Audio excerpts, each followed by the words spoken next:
Yeah, and Sarah, we call those shelf clouds, and pretty cool pictures being sent in to the KSMB Local 4 studios by our viewers, and we always appreciate the heads up and those cool pictures. And here's a picture from Linda and Aurora.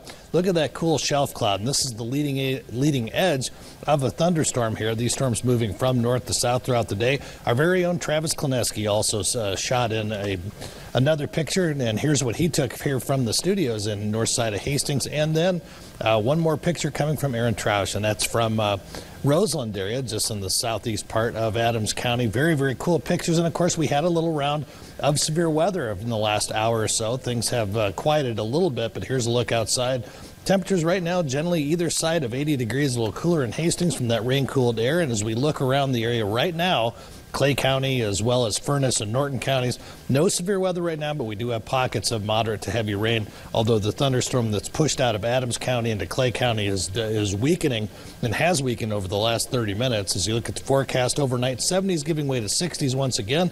We'll keep chances for thunderstorms in the evening as well. And when we get to this time of year, you can see that with the pattern of the jet stream, we get into something called northwest flow. And more on that, here's meteorologist Kit Cloninger with more on the northwest flow.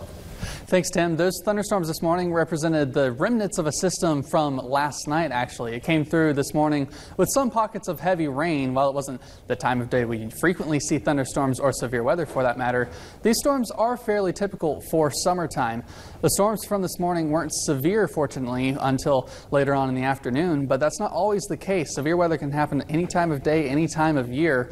This morning, I actually went next door to the National Weather Service in Hastings to speak with warning coordination meteorologist on how we've stacked up this year as far as severe weather goes. We also spoke about how today's storms are typical of the current season. What's interesting about the summer pattern is when you get into late July and August, we tend to receive what we call northwest flow thunderstorms. That means the thunderstorms tend to come in from the northwest and move to the southeast. Last night, those strong storms were in parts of northwestern Nebraska, and by this morning, they followed that typical flow pattern for summertime. But coming up at 6, we'll hear again from Mike Moritz about how this year's severe activity stacks up to the years past, and tonight at 10, how you or your business can prepare yourself for severe weather if you find yourself caught in it. Sarah?